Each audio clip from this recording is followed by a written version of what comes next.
그 부자의 상에서 떨어지는 것으로 배불리려 하매 심지어 개들이 와서 그 헌대를 핥더라. 이에 그 거지가 죽어 천사들에게 받들려 아브라함에게 데려가고 부자도 죽어 천사들에게. 그가 음부에서 고통 중에 눈을 들어 멀리 아브라함과 그의 품에 있는 나사로를 보고 그럴 때 아버지 아브라함이여 나를 위하여사 나사로를 보내어 그의 손가락을 대를 찍어 내 혀를 서늘하게 하소서. 내가 이 불고 가운데서 괴로워하나이다. 아브라함이 이르되 예 너는 살았을 때 좋은 것을 받았고 나사로는 고난을 받았으니 이것을 기억하라. 이제 그는 여기서 위로를 받고 너는 그 괴로움을 받느니라. 그러니까 너희와 우리 사이에 큰 공통이가 널려 있어. 여기서 너희에게 문화가 전하게 될 수 없었고 거기서 너희에게 눈물 수 없게 하려느니라. 이르되 그러면 아버지여 구하노니 나사로를 내 아버지의 집에 보내소서. 내 형제를 다시 갈수 있으니 그들에게 증언하게 하여 그들과 이 고통받는 곳에 오지 않게 하소서. 아브라함이 이르되 그들에게 모세와 선지자들이 있으니 그들에게 들을지니라. 그들에게 그렇지 않으리이다. 아버지 아브라함이여 만일 죽은 자에게서 그들에게서 다른 자가 있으면 되게 하리이다. 다 같이 읽게요. 이르되 모세와 선지자들에게 듣지 아니하며 비록 죽은 자 가운데서 살아난 자가 있을지라도 권함을 받지 아니하리라 했다 시니라. 아멘. 예. 여러분 우리가 예수님을 믿잖아요. 근데 저와 여러분에게 있어서 신앙생활의 핵심은 동일합니다. 그것이 뭐냐? 사람은 결국 시간 문제입니다. 다 죽고 예수 그리스도의 심판대 앞에 서게 됩니다. 그러면 결국 그 심판대 앞에 섰을 때 예수님께서 무슨 말로 우리를 평가하시는가? 이것이 우리의 궁극적인 목적이에요. 착하고 충성된 종아, 이리로 와서 천국의 기업을 누려라. 이 말씀 들으려고 우리가 오늘도 예배드리고 내일도 마음 지키고 예배드리는 겁니다. 이거 외에 다른 게 없어요. 뭐 인간적으로 성취하고 일을 벌리고 많은 일들을 하고 사람에게 인정을 받는 거 다 필요 없습니다.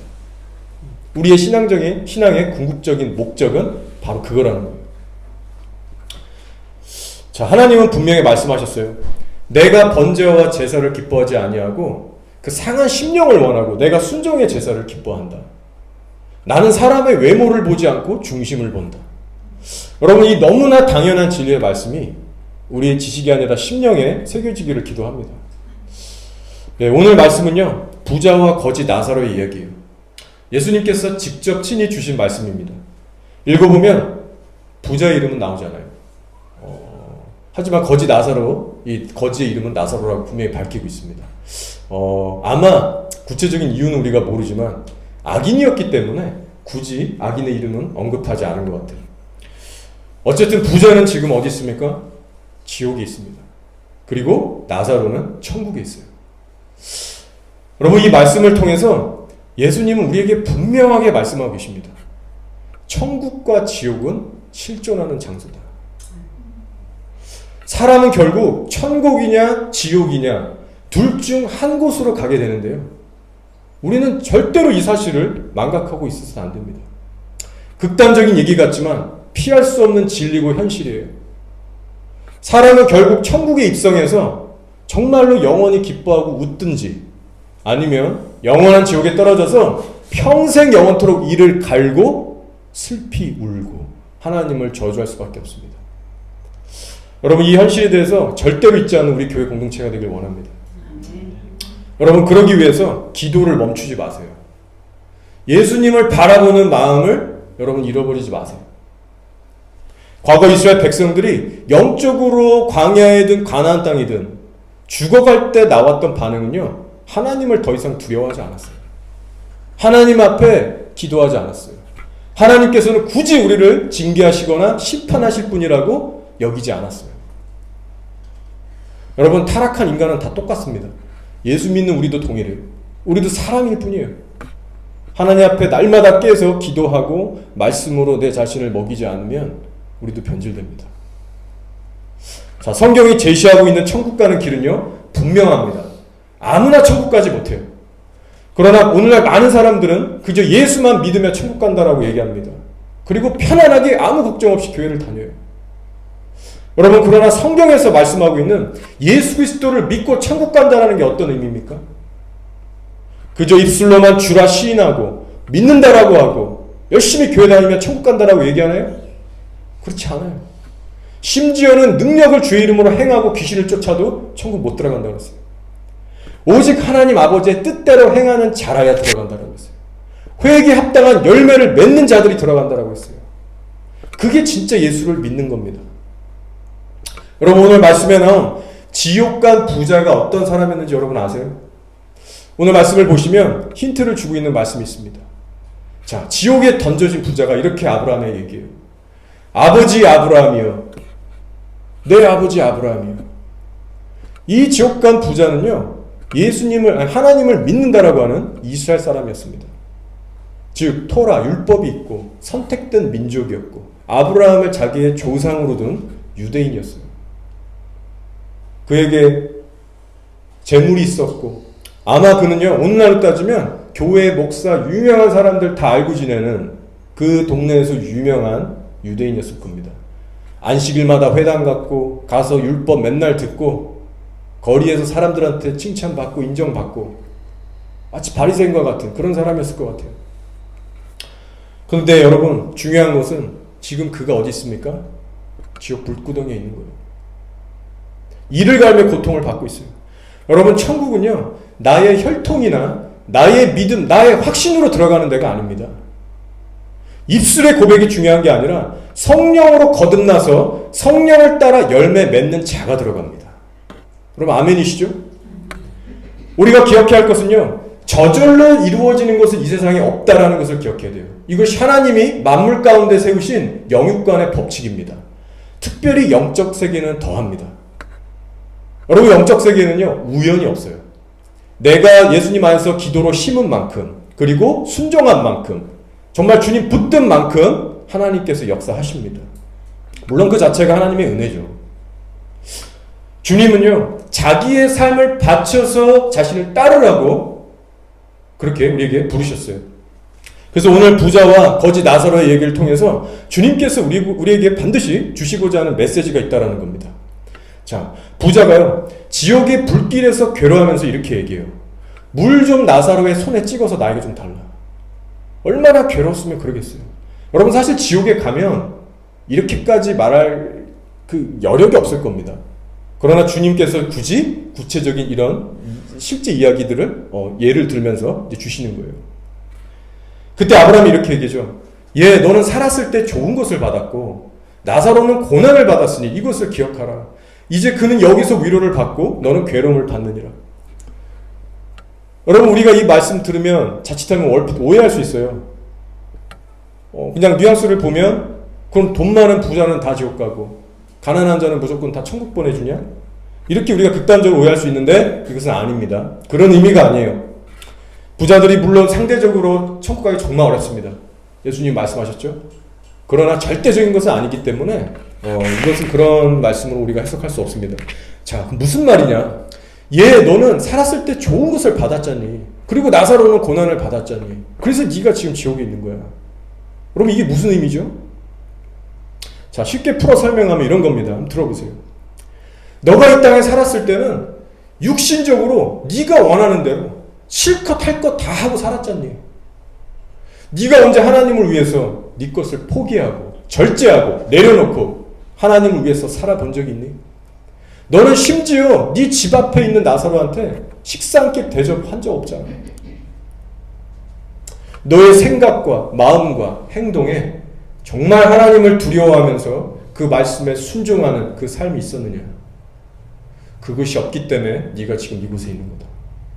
그러나 나사로는 거룩한 고난을 받았다. 비록 거지였지만 그 마음은 하나님 앞에 진실했고 그의 생각과 마음과 행동 속에 하나님의 말씀에 순종하는 흔적들이 있었다. 그는 죄의 유혹과 시험과 싸움에서 살았어. 비록 배고픈 거리의 거지였지만 거리의 예배자였다. 그래서 그가 지금 천국에 있는 거야. 그 사실을 깨닫고 기억해라. 이미 늦었지만 지옥에서라도 그것을 깨달으라는 겁니다. 여러분, 무슨 전래동화 같은 내용이지만 진리예요. 여러분, 나사로는 거리의 노숙자였습니다. 지금 시내 나가면 노숙자들이 깔려있죠. 그런 사람이었어요.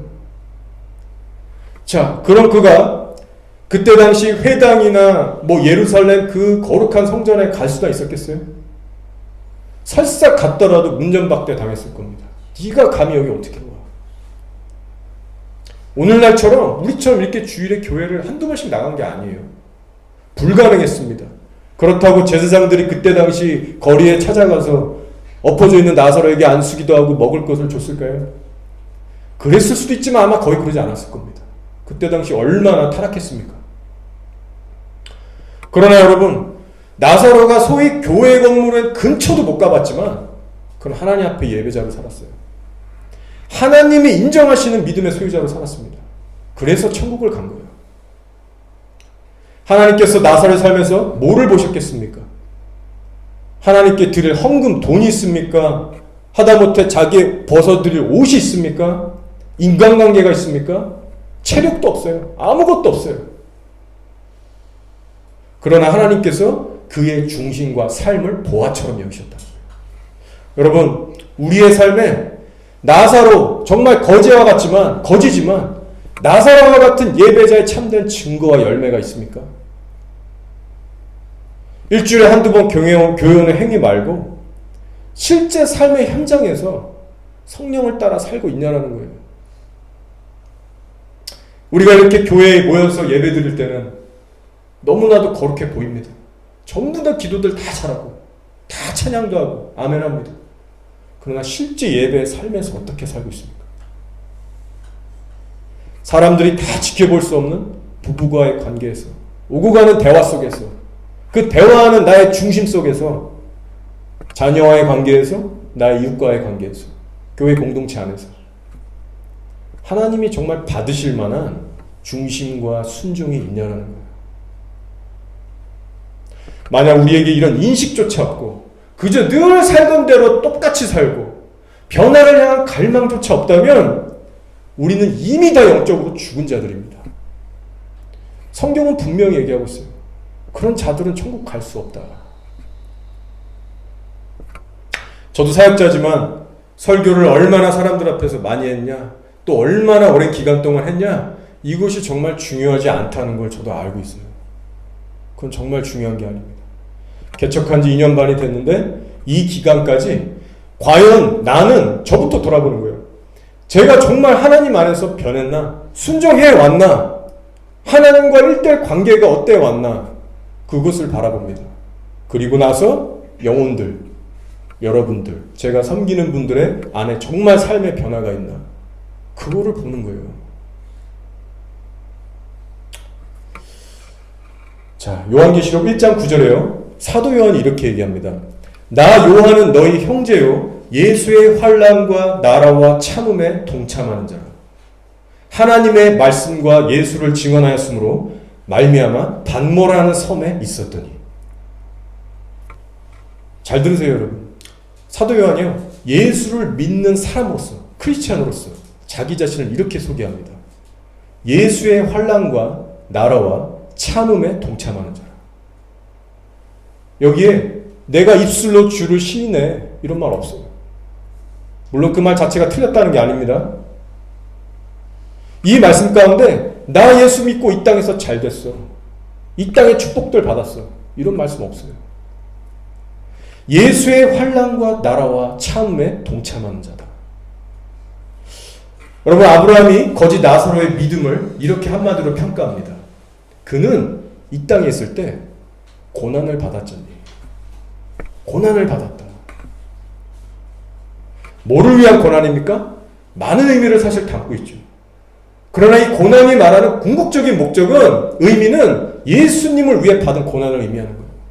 죄와 싸움으로 인한 고난, 하나님의 나라를 위해서 헌신했을 때 오는 고난, 그 거룩한 고난을 의미합니다. 여러분 기억하세요. 우리가 걸어가는 십자가의 길은 행복한 장미 핑크빛 그런 길이 아닙니다. 물론 주님이 주신 은혜도 있지만 궁극적으로, 본질적으로는 나를 부인하고 하나님을 위해서 참고 인내하는 고난의 십자가의 길이에요. 갈라디아서 6장 7절 9절에 이렇게 말합니다. 스스로 속이지 말라. 하나님은 업신여김을 받지 아니하시나니 사람이 무엇으로 심든지 그대로 거두리라. 자기의 육체를 위하여 심는 자는 육체로부터 썩어질 것을 거두고 성령을 위하여 심는 자는 성령으로부터 영생을 거두리라. 우리가 선을 행하되 낙심하지 말지니 포기하지 아니하면 때가 이름에 거두리라 라고 했습니다. 사랑하는 여러분, 여러분의 육신은 끝까지 미워하시되 예수님은 끝까지 사랑하시기 바랍니다. 그런 사람은요 반드시 죄와 싸우고 말씀에 순종해서 어렵더라도 좁은 길을 걸어갑니다. 우리 전사님도 그렇게 아까 기도해 주셨잖아요. 좁은 길, 그 좁은 길. 그리고 그 길의 끝에만 부활의 영상이 기다리고 있는 겁니다. 그 축복 안에 저희는 반드시 다 들어가야 합니다. 자, 말씀으로 돌아갈게요. 아브라함이 얘기합니다. 이 부자에게. 내가 물 한 방울 찍어서 줄 수도 없을 뿐더러 너와 우리 사이에는 큰 구렁텅이가 막고 있기 때문에 서로 오고 갈 수가 없어. 끝이야. 끝난 거야. 여러분, 아브라함이 지금 이 말씀하는 뉘앙스를 보면요 분위기가 나름 젠틀합니다. 부드러워 보여요. 점잖하게 얘기하는 것 같아요. 그러나 여러분, 그 현실을 한번 여러분이 그 입장이 된다고 한번 생각해보세요. 엄청나게 두렵고 끔찍하고 돌아버릴 것 같은 상황인 거예요. 그때 부자가 이렇게 얘기합니다.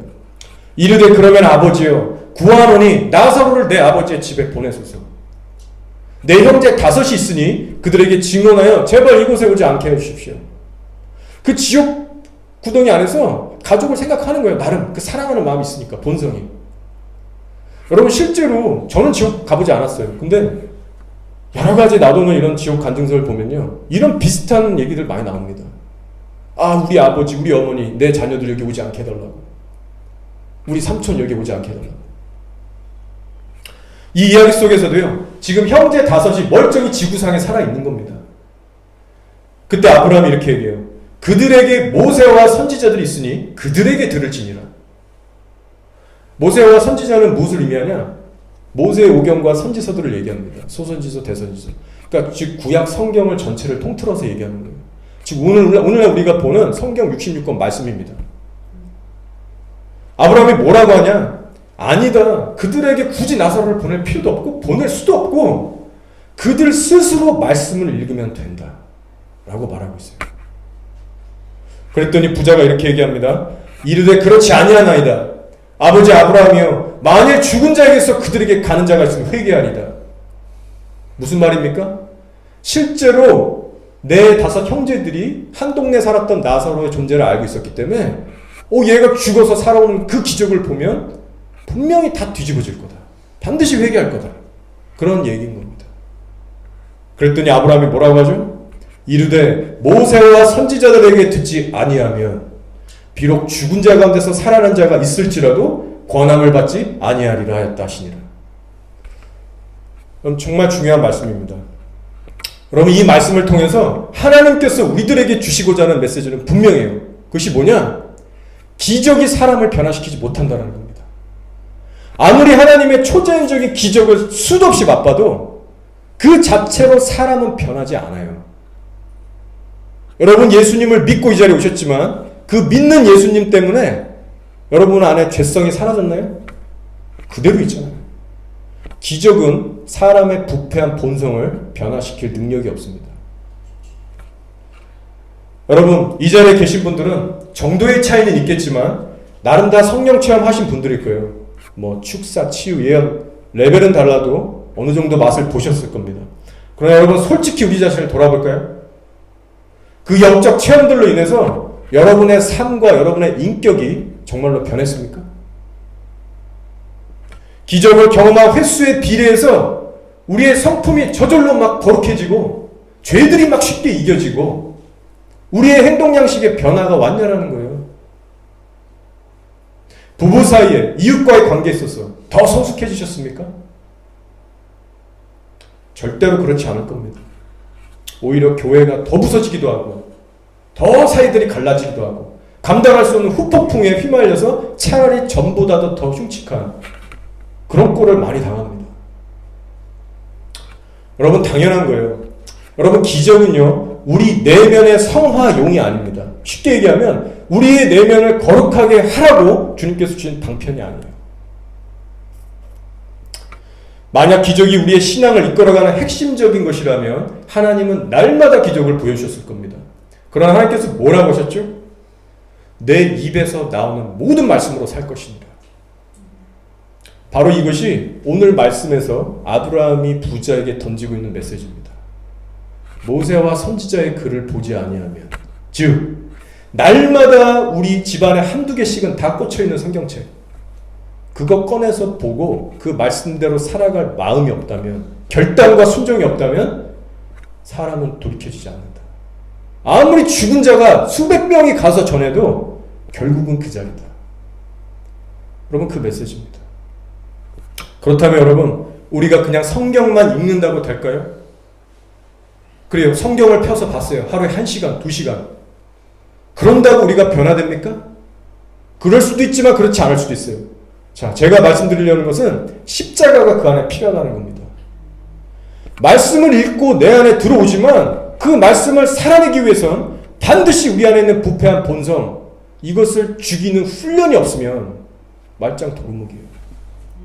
십자가는 나의 본성을 처리하는 것입니다. 주님은 어떻게 우리를 거룩하게 만들어 가시느냐? 정말 주님이 자기의 자녀를 사랑하시면 징계를 해서라도, 채찍을 쳐서라도 하나님 앞에 그 자아를 죽이는 훈련을 시키십니다. 가정 안에서, 부부 사이에, 자녀와의 관계, 공동체 안에서, 사회생활 속에서. 이 가장 핵심적인 초점을 우리가 잃어버릴 때 우리는 겉에 일어나는 기적들, 사람들이 몰려가는 것, 눈에 뭔가 반짝하는 것들, 나의 마음을 뜨겁게 해주는 어떤 감정적인 것들, 이런 것들에 우리가 목매달게 되는 겁니다. 여러분, 정말 간단 명료한 말씀입니다. 오늘 이 진리의 말씀조차. 자, 그러나 이 말씀을 실제로 우습게 여기고 하루하루 정말 그렇게 살아가지 않았기 때문에 지금 수많은 영혼들이, 셀 수 없는 영혼들이 지옥에서 이를 갈고 후회하고 있어요. 진리는 항상 우리에게 가까이 있습니다. 그러나 우리가 그것을 가볍게 여기는 게 문제인 거예요. 우리의 손만 뻗치면 언제든지 펴서 읽을 수 있는 성경 말씀, 그것을 광야 백성에, 이스라엘 백성에도 주셨었고 오늘날에도 예수 믿는 자들에게 주고 계십니다. 따라서 말씀을 묵상하고 순종하는 것에는 관심 두지 않으면서 어떤 영적 체험과 눈에 보이는 기적을 쫓아가는 사람들은 반드시 망하게 되어 있습니다. 특별히 미혹이 많은 말세에 성령을 가장한 사단의 영에 속을 그런 사람들이에요. 자, 성경을 보시면요, 예수님을 실제 대면했던, 기적도 체험했던, 그 말씀도 들었던 수많은 무리들이 나옵니다. 셀 수 없는 무리들이 예수님을 따라다녔어요. 수만 명이 막 따라다녔습니다. 그 예수에 대한 소문이 로마의 지도자들, 군인들, 상인들 다 퍼져나갔어요. 그러나 여러분, 수많은 무리들 가운데 대다수가 관심을 보인 것은요, 예수님께서 행하신 초자연적인 기적이었습니다. 예수님이 먹을 것을 줬기 때문에 따라갔습니다. 눈에 보이지 않는 천국의 말씀이 아니었다는 것을 우리가 기억해야 됩니다. 결과적으로 예수님을 실제 자기 눈으로도 보고 만져보고 체험했지만 구원의 길을 깨닫지 못했어요. 자, 그런 어리석은 사람들 중 한 명이 바로 헤롯 왕이었습니다. 예수님께서 십자가를 지시기 전에 헤롯 왕에게 끌려가세요. 신문을 당하십니다. 그때 헤롯에 대해서 성경이 이렇게 증거합니다. 누가복음 23장에 나와 있어요. 헤롯이 예수를 보고, 여러분 잘 들어보세요, 매우 기뻐하니 이는 그의 소문을 들었으므로 보고자 한지 오래였고 또한 무엇이나 이적 행하심을 볼까 바랐던 연고로라. 여러 말로 물으나 예수께서 아무 말도 대답하지 아니하시니 라는 말씀입니다. 여러분, 지금 헤롯이 왜 예수를 보고 기뻐했습니까? 막 신이 났어요. 예수님께서 행하셨던 기적의 소문을 듣고 헤롯은 직접 보고자 한 거예요. 그리고 예수님을 직접 대면했을 때 그분의 입에서 나오는 말씀을 듣고자 한 게 아니라 기적 한번 해봐라, 그 소문이 진짜더냐? 능력 행함을 보기 원했다는 겁니다. 예수님에 대해 가졌던 헤롯의 기대와 바람은요, 전부 다 썩어질 인간 것이었어요. 인간적인 것이었어요. 여러분, 오늘날 교회 안에요, 헤롯과 같은 사람들이 많습니다. 정작 복음의 메시지, 십자가에 나를 죽이고 순종하는 그 삶, 내면의 거룩함, 이것에는 관심을 두지 않고 눈에 보이는 기적, 내가 경험할 수 있는 성령의 체험, 어떤 당장 나타나는 결과들, 이것이 바로 헤롯과 같은 영성이고요. 이런 사람들에게 나타나는 공통적인 특징이 뭐냐? 평소에 성경 피지 않습니다. 말씀 보지 않아요. 말씀을 통해서 성령의 세밀하고 은밀한 내적인 음성을 듣는 일. 진득하게 앉아서 나의 육신적인 것을 다 벗어버리고 잠잠히 인내를 가지고 하나님의 음성을 기다리는 예배. 이것을 하지 못합니다. 말로는 할 수 있겠지만 실제 삶의 열매로 나타나지 않아요. 그러나 여러분, 신앙생활에 있어서 이것만큼 중요한 게 없습니다. 이것을 못하는 이유가 뭐냐? 그 안에 들어가 보면 본질적으로 말씀에 대한 기대감과 사모함이 없는 거예요. 인격적이신 하나님을, 그 예수님을 말씀을 통해서 인격적으로 내가 진실하게 대하고 그 말씀대로 내가 따라가려고 하는 이 중심이 없는 겁니다. 결국 그런 사람은요, 자신의 내적인 거룩함, 인격의 변화, 행동의 변화, 주님이 보고자 하는 이 신의 성품에 참여하는 것, 이 복음의 부르심에 관심을 안 둬요. 그러니까 그런 내적인 성화의 그런 목적이 신앙생활의 핵심이 안 되기 때문에 자꾸만 곁길로 가게 되는 겁니다. 10년, 30년, 40년, 100년 예수님을 믿어도 변화가 없어요. 가족들이 다 알아요. 그러나 처음 예수 믿어도 1년밖에 안 돼도, 1년 반밖에 안 돼도요, 이 십자가의 복음을 정말로 만나서 십자가로 자기를 죽이는 신앙생활을 처음부터 한 사람은요, 1년, 2년 만에 확 바뀝니다. 여러분, 이것이 키예요. 교회는 이 복음을 전하는 데입니다. 소문 듣고 어디가 좋다더라, 치유와 능력이 어디가 나타나더라, 사람들이 저기에 많이 몰리더라. 이것이 바로 헤롯이 귀로 듣고 그 소문에 듣고 예수님을 봤을 때 말씀을 구하지 않은 거예요. 천국의 비밀을 사모하지 않은 겁니다. 이것이 바로 생명을 떠나서 사는 종교인들의 모습이에요. 여러분, 중심이 바르지 못했던 이 헤롯에게 결국 예수님이 어떻게 반응하셨습니까? 여러 말로 부르나 아무 말도 대답하지 아니하시고. 여러분, 살아계신 하나님의 분명하고 선명한 음성을 정말 마지막으로 듣고 순종하신 게 언제십니까? 하나님은 분명히 말씀하시는 분이거든요. 헤롯 왕에게는요, 예수님께서 대답할 가치조차 못 느끼셨어요. 여러 말로 묻고 찔렀는데 아무 말도 대답하지 않으시니라. 여러분, 여기도 마찬가지입니다. 우리가 이렇게 예수님을 믿고 이 자리에서 예배드리지만 각 사람에게 하나님이 주시는 임재와 음성과 터치의 은혜의 레벨은요, 다 달라요.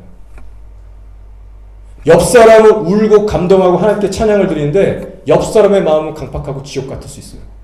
이것이 하나님의 원리입니다. 원리라고 하면 좀 그렇지만 진짜 그래요. 성경은 증거합니다. 여러 말로 헤롯이 물으나 아무 말도 대답하지 아니하시니. 결국 헤롯이 택한 행동이 뭐냐? 예수님을 조롱하고 헐뜯고 대적하기 시작해요. 여러분, 현재 여러분의 마음에 예수님이 주시는 영혼의 만족과 기쁨이 있습니까? 예수님이 주신 정말 그 참된 관계에서 오는 평강이 있으세요? 순종의 열매, 성령과 동행하는 자만이 누릴 수 있는 영혼의 만족이 있으시냐라는 거예요. 아니면 현실에 대한 불만족과 원망과 강팍함으로 괴로워하십니까? 여러분, 이스라엘 백성이요, 홍해의 기적을 경험하고 처음 광야에 가서 지었던 죄, 첫 번째 죄의 이름이 뭐예요? 원망죄입니다. 그것을 기억하세요. 수도 없는 기적의 체험들은 나의 속사람을 변화시키지 못합니다. 여러분의 심령에 정말 예수님이 주시는 기쁨과 평강이 지금 없다면 지금 신앙의 본질을 잃어버린 겁니다. 다시 떨어진 것을 찾아서 회개하고 주님에 대한 첫사랑을 회복하고 하나님 관계에 반드시 회복되어야 될 줄 믿습니다. 자, 그래서 역시 마찬가지예요. 헤롯과 예수님의 만남을 통해서 하나님은 역시 말씀하십니다. 우리의 신앙의 초점이 어떤 눈에 보이는 기적이나 결과가 아닌 예수님의 말씀과 그에 대한 순종함에 있어야 한다. 자, 성경에 나오는 한 가지 예를 더 나누고 마치면 좋을 것 같습니다. 초대교회 스데반 집사가 돌을 맞아 순교하죠. 큰 핍박이 예루살렘에 일어납니다. 그때 초대교회 성도들이 뿔뿔이 흩어져서 복음을 전하게 됩니다. 그때 빌립이라는 이 집사, 빌립이 사마리아 성읍에 가요. 거기서 강력하게 능력을 행하면서 복음을 전합니다. 자, 그 동네에 시몬이라는 마술사가 있었습니다. 꽤 유명한 능력자였어요. 높은 자나 낮은 자나 많은 사람들을 마술의 능력으로 정말 이렇게 컨트롤하고 자기를 우러러보게 하는 그런 악한 자였어요. 자, 근데 이 사람은 영적 세계, 영적 능력에 대해서 지대한 관심을 갖고 있었던 사람이에요. 근데 빌립이 와서 예수의 복음을 전하는데 엄청난 막 역사들이 일어나는 거예요. 빌립을 따라다니기 시작합니다. 성경에 보면 뭐라고 되어 있냐? 전심으로 빌립을 따라다니면서 하나님 나라를 배운 거예요. 믿고 세례를 받았다라고 나옵니다. 자, 사도행전에 이렇게 얘기하죠. 시몬도 믿고 세례를 받은 후에, 여러분 예수를 믿고 세례까지 받았어요. 전심으로 빌립을 따라다니며 그 나타나는 표적과 큰 능력을 보고 놀라니라. 우리 겉으로 그냥 보면요, 예수쟁이가 된 거예요. 와, 정말 저 점쟁이 같은 마술사가 이제는 빌립 따라다니면서 하나님의 사도와 같은 자가 됐다. 큰 일을 감당했구나. 근데 여러분, 그 시몬의 믿음은요, 가짜였어요. 금방 들통났습니다. 베드로와 요한이 나중에 합세해서 안수해줍니다. 성령 못 받은 자 다 나와서 성령 세례를 막 해주니까 그 임하는 걸 보고 시몬이 놀라 자빠졌어요. 자, 그때 감탄한 시몬이 이렇게 얘기합니다. 돈을 들여 이르되 이 권능을 내게 두죠. 누구든지 내가 안수하는 사람은 성령을 받게 하여 주십시오. 하니 베드로가 이르되 네가 하나님의 선물을 돈 주고 살 줄로 생각하였으니 내 은과 내가 함께 망할지어다. 하나님 앞에서 네 마음이 바르지 못하니 이 하나님의 도에는 너가 관계도 없고 분깃 될 것도 없느니라. 그러므로 너의 이 악함을 회개하고 주께 기도하라. 혹시나 마음에 품은 것을 사하여 주시리라. 내가 보니 너는 악독이 가득하며 불의에 매인 바 되었도다. 시몬의 영적 상태입니다. 예수님을 믿고 따라도 다녀봤지만 그의 속사람은 거듭나고 회개의 열매가 없었어요.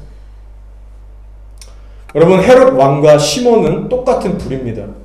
시몬은 나름 예수까지 믿고 세례받고 전심으로 따라다녔지만 똑같아요. 예수를 아예 부인했던 헤롯보다 좀 더 나으냐? 아니에요. 똑같이 나빠요. 여러분, 사람은요, 속 마음에 뭐를 채우고 사느냐가 중요합니다. 시몬에게는 예수님에 대한 사랑, 십자가의 도, 말씀, 제일 중요했던 빌립이 전했던 그 입에서 나오는 말씀, 그것을 듣지 않았던 거예요. 말씀을 정리하겠습니다. 여러분, 이 시간 우리의 중심을 한번 살펴보길 원합니다.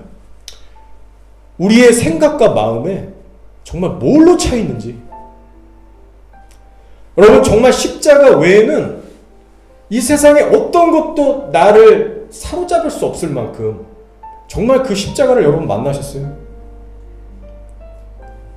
누가 억지로 시키고 등 떠밀어서 습관적으로 교회에 오는 게 아니라 자발적으로 내가 예수님을 사랑하고 경외해서 이제는 성령을 따라 순종하는 그 한순간 한순간이 나에게 최고의 가치와 행복이 돼서 그것 가지고 하루하루 살아내냐라는 겁니다. 여러분, 이것이 가장 중요한 거예요. 내가 순종을 한순간 한순간, 비록 내가 완벽하진 않지만 성령이 알려주시는 그때그때 작은 것들부터 순종하면서 그때 주님이 주시는 평강을 가지고 그걸로만 내가 만족하면서 한평생을 살아가는 것, 이게 그리스도인의 삶이에요. 그런 자들에게 주어지는 것이 천국입니다. 정말 나에게 있어서 한 걸음 한 걸음 성령님과 순종하고 동행하는 것이 내 인생 최고의 행복이고 인생의 목표인지, 나의 행복이 순종과 정말 관계성이 있는지 그것을 돌아보기 원합니다. 여러분, 오늘 나는 이 말씀을 잊지 마시고요, 삶에서 꼭 실천하는 저희 모두가 되기를 소망합니다. 예수님께서 분명히 이 말씀을 통해서 우리에게 주고 계세요. 엄한 기적 바라지 말고 네 책꽂이에 꼽혀 있는, 손만 뻗으면 닿을 수 있는 네 마음과 생각과 입에 있는 말씀을 따라 살아가. 만약 그 일에 힘쓰지 않으면 죽은 친척과 가족들이 와서 우리에게 경고의 메시지를 알려도 우리 꿈쩍도 안 할 것이다. 여러분, 주님이 오늘날 찾으시는 공동체는요, 언제까지나 십자가를 통과한 공동체입니다. 히브리서 12장 14절이에요. 모든 사람과 더불어 화평함과 거룩함을 따르라. 이것이 없이는 아무도 주를 보지 못하리라. 나 홀로 있을 때, 부부관계에 있을 때, 자녀와의 관계, 이웃과의 관계에 있어서 십자가에서 나를 죽일 수 있는 그 참된 성령의 기적과 은혜를 구하시기 바랍니다. 그것이 제일 필요한 큰 기적이에요. 만약 십자가에서 죽어지는 열매가 나타나지 않는다면 우리에게 남을 것은 하나도 없게 될 것입니다. 마지막으로 주님은요, 일의 결과보다 과정을 보시는 분이십니다. 주님의 평가는 세상의 기준과 다르다는 것을 우리가 늘 염두에 두시고 여러분의 직장과 모든 삶의 터전에서 십자가만 바라보시고 승리하시는 여러분 되기를 예수님으로 축원합니다.